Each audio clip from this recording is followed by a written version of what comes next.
Yes, I am in my towel and my hair is wet. And so the reason that I did it like this is because I said that we would connect. I said that we would connect between 5:30 and 6:30, and I knew that I had a shower this morning. Now, why would I shower before I went to the gym? Well, the reason for that is because yesterday when I went to the gym, I didn't change at all. I worked from home and I felt really comfortable. Yeah, did I smell so good? Not really. But nobody was going to smell me but me. And I was really comfortable, and it was just something I felt like I needed. It was kind of like me taking care of me, just being that way. If I had to run out, I could have. So it wasn't like I would have been caught behind the eight ball or anything like that. I wouldn't have been caught behind the eight ball. So this morning, actually last night, I put olive oil on my hair because the woman that's doing my hair now, she told me that it's really, really good for it. And I flat iron my hair every single day. So the ends really stink. I'm getting a haircut on Friday, so we'll see what happens or how short I'll cut it or whatever. But anyway, so I went to sleep not only smelly from my gym clothes yesterday, all day just stayed in my gym clothes right from the gym from the morning, but also I had what's that called? The stuff I put on my face, coconut oil on my hair. And so, what's the excuse for not going to the gym? Like, if you had to take a shower in the morning, like I did, would you say to yourself, "Oh, I'm not going to go to the gym because, I just showered"? The thing is that we have to give a different meaning to things. We give a certain meaning to things that's like, well, I can't do that because of this. Or, well, because this happened, that's why I feel like that.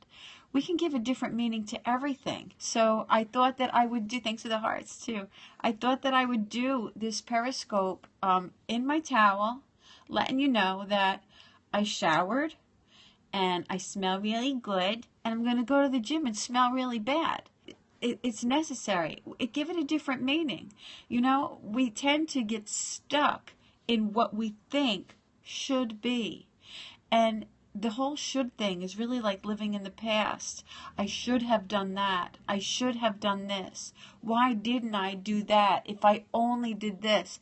If we're in the past thinking of all the shoulds, then we can't sit in the wisdom that we got because of what we didn't do, and maybe it wasn't the wisest decision, but now we can learn from it. Normally, it would be like so contradictory to what's right to do. Well, I didn't go to the gym this morning. I had a shower first thing. So what? See, so what? We make like everything is such a big deal sometimes, and it's only because it's what we think between our ears. Think something else. Sometimes it's that simple. Think something else. Now, of course, if you don't have time because you didn't, like normally, I never shower before the gym. It just happened to be that I had to this morning. Like I said, I put coconut oil in my hair before bed, and I didn't shower all day yesterday from the gym. So I couldn't go out smelling like that, and my hair couldn't go out like that. It was completely, it looked like it was wet. So just give something a different meaning and move on from there, because a lot of things in life are being held back because of your old beliefs that are stuck in something that doesn't serve you anymore. Maybe it was something that happened in your childhood. Maybe it was something that happened 6 months ago. Maybe it was something that perpetually happens. And if something perpetually happens, that's when you have to say to yourself, I wonder if I'm causing this. And I don't mean causing it like, pointing the finger at yourself and saying, look at what you're doing. Not that.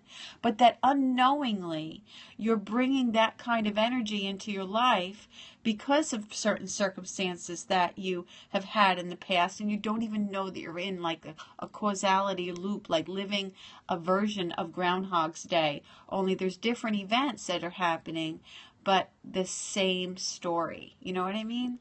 So, nobody said that living life was an easy thing. And we all know all of us know, everyone knows that it's got its challenges, to say the least. It's how we meet those challenges. If we're willing to expand our minds and not always feel like we have to be right all the time, and not care when we're wrong sometimes. It's those kind of things that keep us in a place where we don't want to be, and then we wonder, why is this happening to me? And knowledge is such a beautiful thing. When you can know something, there's a verse in the Bible that says, with all you're getting, get understanding. There's also a verse in the Bible that says, ever coming to the knowledge, ever learning, but never coming to the knowledge of truth. So it's really possible to get knowledge, but get no understanding. To have a knowledge of something, but not having any truth. And all of that usually is just based in the ego. It's based in what we think we need to be right about something, and we refuse to go past that blockage. But the thing about that, too, is that we don't even realize that we're doing it. Once we're aware of it, and we're like living in the conscious rather than the subconscious, the below conscious, everything changes. And sometimes all it takes is something like this. Something like a little something that sparks it, because it's already in there, where you say, wow. And then you look into something else. Then you look into something else. Because when you ask a question, your frontal lobe lights up. And when that happens, all these things are going on. Because if you knock, somebody's going to answer. If you seek, you're going to find. What are you knocking at, and what are you seeking? Are you knocking at, why am I so miserable? Or are you knocking at, how can I be more happy? You'll get a completely different answer based on the question that you ask. So, for this morning, what I'm saying is, if you have any excuses to why you can't do something, like, well, I can't go to the gym, I just showered. Give it a different meaning. Just say, wait, I'm not going to say that. I'm going to say this. I'm going to the gym. I just showered. Whatever, right? Sometimes my people, I help people who are right-brained and scattered by nature, just like me, get organized. And sometimes they'll say, like I just had one comment with somebody that I'm doing a one-on-one coaching with. I'm her, like mentor. So she wrote something in our private group, and she said, it takes so much time to do the dishes, even if it's just one person that you're cooking for, because if you're cooking something, it makes the same mess. So then when I spoke to her the next day on our private call, I said, I want you to think about something, okay? So what, right? You're giving a meaning to cleaning up after dinner as if it's a drudgery. It's so much mess. It's the attitude that we give things to. I have a sister-in-law, Lori, and she is a mover and a shaker. She would never, ever think, oh my God, now look at all these dishes I have to do. Now, I'm not pointing the finger at her, and she was like enlightened. She was like, holy mackerel, that's right. It's just a pattern that we've gotten ourselves into. That's all it is. And so when we see it, we're like, oh yeah, that's right. I could do that, because when you're in a habit of doing something, your body thinks it's so necessary because you've been doing it for so long and you're safe there. So if we change it, you might not be safe. So we've got to just elevate ourself so that our body can be in subjection to our spirit rather than the other way around. And so once she got that revelation, that, oh yeah, so what? I make a lot of mess when I cook. I love to eat. I love to cook. And now I'm going to love to clean it up because it's part of the process. See, it's all up here. It's a beautiful thing. All right, so I'm going to go now, and I'm going to get myself ready, and I'm going to go to the gym, and I hope you are too. So I'll talk to you later. If you don't know anything about me, go to my website, thetidytutor.com, and hook up with me. I would love to be able to send you my regular emails and videos and things like that I do in my blogs, and to let you know about my course and other things that I'm doing. Okay? All right. Thanks so much for being in my world, and I'll talk to you soon. Bye. You got bugs called a bug eye. You cook bacon, apple pie. If you show you fix or tear, clean or clean my underwear. These are the things we do. The house is a mess with all the junk.